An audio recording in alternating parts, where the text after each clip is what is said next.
Chapter 3. The next thing I remember is waking up with a feeling as if I had had a frightful nightmare, and seeing before me a terrible red glare crossed with thick black bars. I heard voices, too, speaking with a hollow sound, and as if muffled by a rush of wind or water. Agitation, uncertainty, and an all-predominating sense of terror confused my faculties. Ere long, I became aware that someone was handling me, lifting me up and supporting me in a sitting posture, and that more tenderly than I had ever been raised or upheld before. I rested my head against a pillow or an arm, and felt easy. In 5 minutes more the cloud of bewilderment dissolved. I knew quite well that I was in my own bed, and that the red glare was the nursery fire. It was night. A candle burnt on the table. Bessie stood at the bed-foot with a basin in her hand, and a gentleman sat in a chair near my pillow, leaning over me. I felt an inexpressible relief, a soothing conviction of protection and security when I knew that there was a stranger in the room, an individual not belonging to Gateshead and not related to Mrs. Reed. Turning from Bessie, though her presence was far less obnoxious to me than that of Abbott, for instance, would have been, I scrutinized the face of the gentleman. I knew him.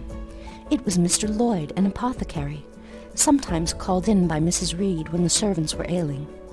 For herself and the children she employed a physician. "Well, who am I?" he asked. I pronounced his name, offering him at the same time my hand. He took it, smiling and saying, "We shall do very well by and by." Then he laid me down, and addressing Bessie, charged her to be very careful that I was not disturbed during the night. Having given some further directions and intimates that he should call the next day, he departed to my grief. I felt so sheltered and befriended while he sat in the chair near my pillow, and as he closed the door after him, all the room darkened and my heart again sank. Inexpressible sadness weighed it down. "Do you feel as if you should sleep, miss?" asked Bessie rather softly. Scarcely dared I answer her, for I feared the next sentence might be rough. "I will try. Would you like to drink, or could you eat anything?" "No, thank you, Bessie." "Then I think I shall go to bed, for it is past 12 o'clock. But you may call me if you want anything in the night." Wonderful civility, this! It emboldened me to ask a question. "Bessie, what is the matter with me? Am I ill?" "You fell sick, I suppose, in the Red Room with crying. You'll be better soon, no doubt." Bessie went into the housemaid's apartment, which was near. I heard her say, "Sarah, come and sleep with me in the nursery. I daren't for my life be alone with that poor child tonight. She might die. It's such a strange thing she should have that fit. I wonder if she saw anything. Mrs. was rather too hard." Sarah came back with her. They both went to bed. They were whispering together for half an hour before they fell asleep. I caught scraps of their conversation, from which I was able only too distinctly to infer the main subject discussed. Something passed her all dressed in white and vanished. A great black dog behind him. 3 loud raps on the chamber door. A light in the churchyard just over his grave, etc. At last both slept. The fire and the candle went out. For me, the watches of that long night passed in ghastly wakefulness, strained by dread, such dread as children only can feel. No severe or prolonged bodily illness followed this incident of the Red Room. It only gave my nerves a shock of which I feel the reverberation to this day. Yes, Mrs. Reed, to you I owe some fearful pangs of mental suffering, but I ought to forgive you, for you knew not what you did. While rending my heartstrings, you thought you were only uprooting my bad propensities. Next day by noon, I was up and dressed, and sat wrapped in a shawl by the nursery hearth. I felt physically weak and broken down, but my worst ailment was an unutterable wretchedness of mind, a wretchedness which kept drawing from me silent tears. No sooner had I wiped one salt drop from my cheek than another followed. Yet, I thought, I ought to have been happy, for none of the Reeds were there, They were all gone out in the carriage with their mamma. Abbot, too, was sewing in another room, and Bessie, as she moved hither and thither, putting away toys and arranging drawers, addressed to me every now and then a word of unwonted kindness. This state of things should have been to me a paradise of peace, accustomed as I was to a life of ceaseless reprimand and thankless fagging.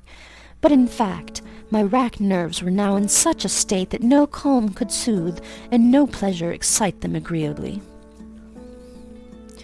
Bessie had been down to the kitchen, and she brought up with her a tart on a certain brightly painted china plate, whose bird of paradise, nestling in a wreath of convolvuli and rosebuds, had been wont to stir in me a most enthusiastic sense of admiration, and which plate I had often petitioned to be allowed to take in my hands in order to examine it more closely, but had always hitherto been deemed unworthy of such a privilege. This precious vessel was now placed on my knee, and I was cordially invited to eat the circlet of delicate pastry upon it. Vain favour, coming, like most other favours long deferred and often wished for, too late. I could not eat the tart, and the plumage of the bird, the tints of the flowers, seemed strangely faded. I put both plate and tart away. Bessie asked if I would have a book. The word book acted as a transient stimulus, and I begged her to fetch Gulliver's Travels from the library. This book I had again and again perused with delight. I considered it a narrative of facts, and discovered in it a vein of interest deeper than what I found in fairy tales. For as to the elves, having sought them in vain among foxglove leaves and bells, under mushrooms, and beneath the ground ivy mantling old wall nooks, I had at length made up my mind to the sad truth that they were all gone out of England to some savage country, where the woods were wilder and thicker, and the population more scant.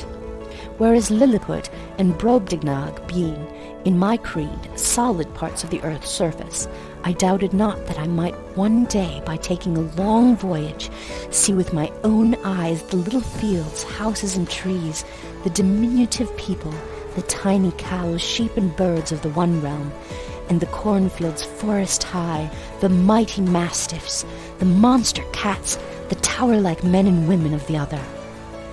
Yet, when this cherished volume was now placed in my hand, when I turned over its leaves and sought in its marvelous pictures the charm I had, till now, never failed to find, all was eerie and dreary. The giants were gaunt goblins, the pygmies malevolent and fearful imps, Gulliver a most desolate wanderer in most dread and dangerous regions. I closed the book, which I dared no longer peruse, and put it on the table beside the untasted tart. Bessie had now finished dusting and tidying the room, and having washed her hands, she opened a certain little drawer full of splendid shreds of silk and satin, and began making a new bonnet for Georgiana's doll. Meantime, she sang. Her song was, "In the days when we went gypsying a long time ago." I had often heard the song before, and always with lively delight, for Bessie had a sweet voice, at least I thought so. But now, though her voice was still sweet, I found in its melody an indescribable sadness. Sometimes, preoccupied with her work, she sang the refrain very slowly, very lingeringly. "A long time ago," came out like the saddest cadence of a funeral hymn. She passed into another ballad, this time a really doleful one. "My feet they are sore, and my limbs they are weary. Long is the way, and the mountains are wild. Soon will the twilight close moonless and dreary over the path of the poor orphan child. Why did they send me so far and so lonely, up where the moors spread and grey rocks are piled? Men are hard-hearted, and kind angels only watch o'er the steps of a poor orphan child. Yet distant and soft the night breeze is blowing, clouds there are none, and clear stars beam mild. God in his mercy protection is showing, comfort and hope to the poor orphan child. Even should I fall o'er the broken bridge passing, or stray in the marshes by false lights beguiled, still will my father, with promise and blessing, take to his bosom the poor orphan child. There is a thought that for strength should avail me, though both shelter and kindred despoiled. Heaven is a home, and rest will not fail me. God is a friend to the poor orphan child. "Come, Miss Jane, don't cry," said Bessie as she finished. She might as well have said to the fire, "Don't burn." But how could she divine the morbid suffering to which I was a prey? In the course of the morning, Mr. Lloyd came again. "What? Already up?" he said as he entered the nursery. "Well, nurse, how is she?" Bessie answered that I was doing very well. "Then she ought to look more cheerful. Come here, Miss Jane. Your name is Jane, is it not?" "Yes, sir, Jane Eyre." "Well, you have been crying, Miss Jane Eyre. Can you tell me what about? Have you any pain?" "No, sir." "Oh, I dare say she is crying because she could not go out with the missus in the carriage," interposed Bessie. "Surely not. Why, she is too old for such pettishness." I thought so too, and my self-esteem being wounded by the false charge, I answered promptly, "I never cried for such a thing in my life. I hate going out in the carriage. I cry because I am miserable." "Oh, fie, miss," said Bessie. The good apothecary appeared a little puzzled. I was standing before him. He fixed his eyes on me very steadily. His eyes were small and grey, not very bright, but I dare say I should think them shrewd now. He had a hard-featured yet good-natured looking face. Having considered me at leisure, he said, "What made you ill yesterday?" "She had a fall," said Bessie, again putting in her word. "Fall? Why, that is like a baby again. Can't she manage to walk at her age? She must be 8 or 9 years old." "I was knocked down," was the blunt explanation, jerked out of me by another pang of mortified pride. "But that did not make me ill," I added, while Mr. Lloyd helped himself to a pinch of snuff. As he was returning the box to his waistcoat pocket, a loud bell rang for the servants' dinner. He knew what it was. "That's for you, nurse," he said. "You can go down. I'll give Miss Jane a lecture till you come back." Bessie would rather have stayed, but she was obliged to go, because punctuality at meals was rigidly enforced at Gateshead Hall. "The fall did not make you ill. What did, then?" pursued Mr. Lloyd when Bessie was gone. "I was shut up in a room where there is a ghost till after dark." I saw Mr. Lloyd smile and frown at the same time. "Ghosts? What, are you a baby after all? You are afraid of ghosts?" "Of Mr. Reed's ghost I am. He died in that room and was laid out there. Neither Bessie nor anyone else will go into it at night, if they can help it. And it was cruel to shut me up alone without a candle, so cruel that I think I shall never forget it." "Nonsense! And is it that makes you so miserable? Are you afraid now in daylight?" "No, but night will come again before long, and besides, I am unhappy, very unhappy, for other things." "What other things? Can you tell me some of them?" How much I wished to reply fully to this question, how difficult it was to frame any answer. Children can feel, but they cannot analyze their feelings, and if the analysis is partially effected in thought, they know not how to express the results of the process in words. Fearful, however, of losing this first and only opportunity of relieving my grief by imparting it, I, after a disturbed pause, contrived to frame a meagre, though, as far as it went, true response. "For one thing, I have no father or mother, brothers or sisters." "You have a kind aunt and cousins." Again I paused, then bunglingly announced, "But John Reed knocked me down, and my aunt shut me up in the Red Room." Mr. Lloyd a second time produced his snuff-box. "Don't you think Gateshead Hall a very beautiful house?" he asked. "Are you not very thankful to have such a fine place to live at?"